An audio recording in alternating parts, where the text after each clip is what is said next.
పవిత్ర ఆశ్వయుజ మాసంలో దసరా నవరాత్రులను పురస్కరించుకుని అక్టోబర్ 2 నుంచి నవంబర్ 3వ తారీఖు వరకు శ్రీమతి శ్రీ స్రవంతి గారి ఆధ్వర్యంలో ఆశ్వయుజ మాసం నెల రోజుల పాటు దేవి ఆరాధనలు శతచండీ మహాయాగం శ్రీనివాస విద్య నెల రోజుల పాటు జరిగే ఈ శక్తి ఆరాధనలో మీరు పాలుపంచుకోండి, అమ్మవారి అనుగ్రహాన్ని పొందండి.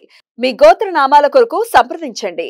నమస్తే, నేను మీ కుప్ప పద్మిని. ఇన్నాళ్లు మీ సపోర్ట్ ని నాకు అందిస్తూ మీ ప్రేమని నాకు అందిస్తున్న ప్రతి ఒక్కరికి కృతజ్ఞతలు. ఇప్పుడు చూడబోతున్న ఈ వీడియో కూడా ఖచ్చితంగా మీకు ఉపయోగపడుతుంది. లైక్, షేర్ అండ్ సబ్స్క్రైబ్ చేసి మీ ఇష్టాన్ని అలాగే మీ సపోర్ట్ ని నాకు అందించండి. అలాగే ఈ వీడియో పట్ల మీ అభిప్రాయాన్ని కమెంట్ సెక్షన్ లో కమెంట్ చేసి నాకు తెలియజేయండి. నమస్తే, వెల్కమ్ టు అవర్ ఛానల్. నేను పద్మిని. ప్రస్తుతం పాటు ప్రముఖ ఆధ్యాత్మికవేత్త, వాస్తు జ్యోతిష పండితులు, హస్త సాముద్రిక నిపుణులు వైవిఎస్ఎస్ గిరిరావు గారు మనతో పాటు ఉన్నారు. మాట్లాడదాం. నమస్కారం అండి. ఆశ్వయుజ మాసం మొదలవుతూనే అమ్మవారి ఆరాధనలు చేసుకునేటటువంటి అంటే 10 రోజులు కూడా చాలా వైభవోపేతంగా దేవి నవరాత్రులు మనం జరుపుకుంటాము. అందరికీ తెలిసినటువంటిదే. దేవి నవరాత్రుల గురించి ఇప్పుడు ఇలా చేసుకోండి ఎలా చేసుకోండి అని చెప్పాల్సిన అవసరమే లేదు. వాళ్ళకి తెలుసు ఎలా చేసుకోవాలి ఏంటి అని. ఎందుకంటే వాళ్ళ పెద్దలు చెప్పినటువంటి ఆ ఆచారాన్ని అనుసరించి చేసుకుంటూ ఉంటారు.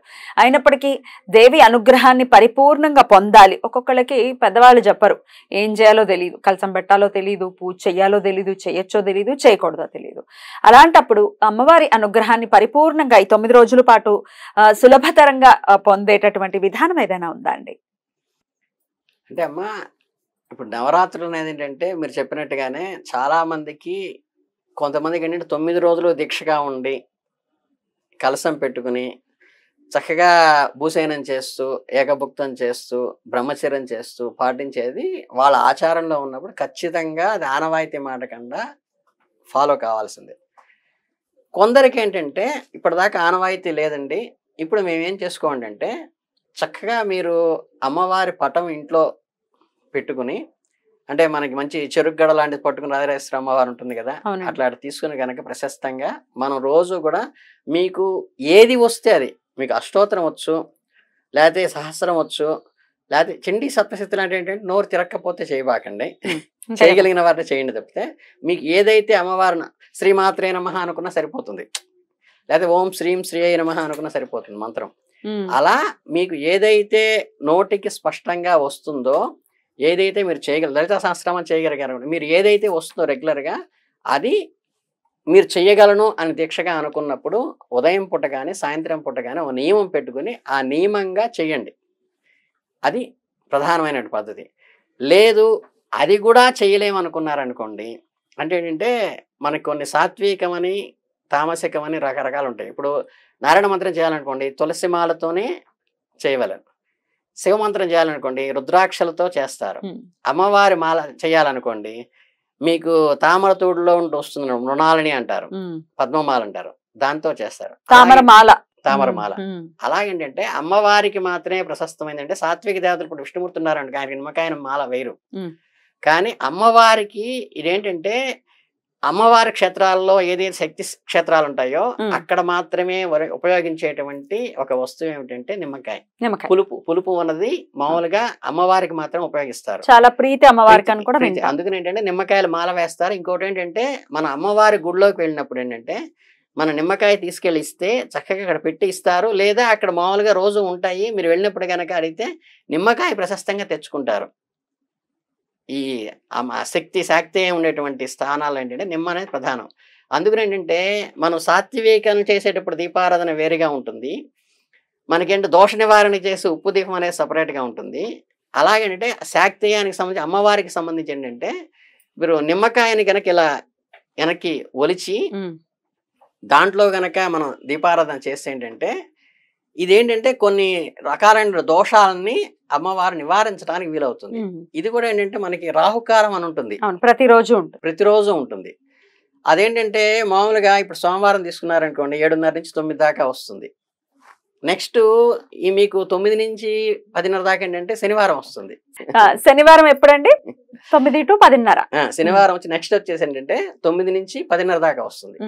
ఫ్రైడే వచ్చింది అనుకోండి, ఫ్రైడే వచ్చేసి ఏంటంటే మీకు 10:30 నుంచి 12 దాకా వస్తుంది ఫ్రైడే. ఆ తర్వాత బుధవారం వచ్చేసి మీకు చక్క 12 నుంచి 1:30 దాకా ఉంటుంది.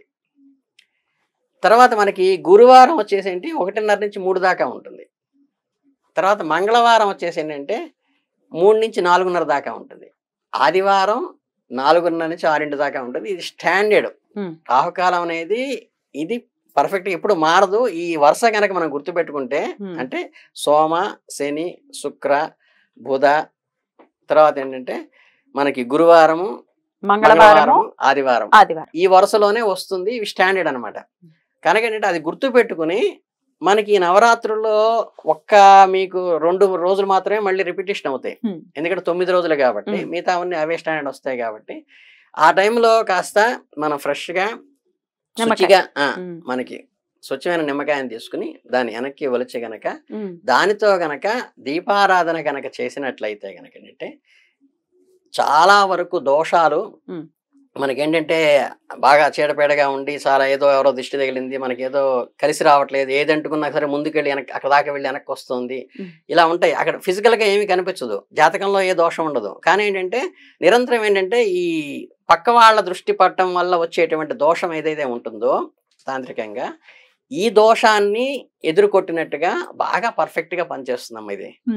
అందుకని ఏంటంటే ఆ నిమ్మకాయ దీపం చక్కగా శుభ్రంగా ప్రతి రాహుకాలంలో ప్రతిరోజు కూడా పెట్టుకుని నేను కేవలం ఏంటంటే ఈ దృష్టి దోషాన్ని నుంచి నాకు నివారణ కలిగించు అని గనక మనం చేసుకుంటే ఇవి పోతే ఏంటంటే దాని మీద అమ్మ ఇప్పుడు మనకి అనుకూలంగానే ఉంటుంది. ఈ మధ్యలో ఇవన్నీ ఉన్నాయి చూసారా, ఇవి మనకి నివారణ కావాలి కాబట్టి ఈ దృష్టి దోషం నుంచి కూడా పూర్తిగా నివారణ అయిపోయి మనకి రావాల్సిన అనుగ్రహం సంపూర్ణంగా రావడానికి వస్తుంది. అంటే నీళ్లు స్వచ్ఛంగా అడుగున ఉన్నాయి, పైన పాచి అడ్డం పడింది, దాన్ని తొలగిస్తే ఆటోమేటిక్గా అమ్మ కరుణ మనకి అపారంగా రావడానికి మధ్యలో దాన్ని తొలగించుకోవడం కోసం ఇది బాగా ప్రశస్తంగా సింపుల్ గా ఉంటుంది. చక్కగా ప్రతి ఆడవాళ్ళు ప్రతి ఇంట్లోనూ చేసుకోవచ్చు. టైం గుర్తు పెట్టుకుని ఆ టైంలో చేసి అమ్మకి నమస్కారం పెట్టుకుంటే ఈ మధ్యలో ఇవన్నీ కూడా తొలగిపోతాయి, అడ్డంకులన్నీ కూడా. రైట్, బ్యూటిఫుల్ అండి. అయితే ఒక్క నిమ్మకాయనే కట్ చేసి 2 డొప్పల్లా చేసేసి రెండిట్లో పెట్టమంటారా, ఎట్లా పెట్టమంటారు? రెండిట్లో అయినా పెట్టుకోవచ్చు అమ్మా, మీరు ఇబ్బంది ఏం లేదు. కాకపోతే ఏంటంటే మనకి పెట్టేటప్పుడు ఏంటంటే మనకి వాకిట్లో అయినా పెట్టుకోవచ్చు, ఈ తులసమ్మ దగ్గర అయినా పెట్టుకోవచ్చు, లేకపోతే దేవుడి దగ్గర అటు ఇటైనా మనం పెట్టుకోవచ్చు. ఏదైనా సరే ఏంటంటే ఇది దృష్టి దోషానికి ధార్మికమైంది కాదు. ఉప్పు దీపం గాని నిమ్మకాయ దీపం గాని పూజకి సంబంధించింది కాదు, మనకి దోష నివారణ కోసం.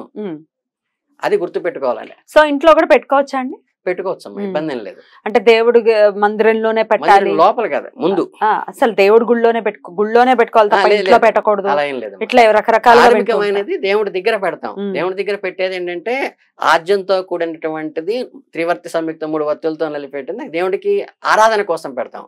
ఇది దోష నివారణ కోసం పెడతాం. ఉప్పు దీపం గాని నిమ్మకాయ దీపం గాని దోష నివారణ కోసం పెట్టేది, అంటే ఆరాధన కోసం కాదు.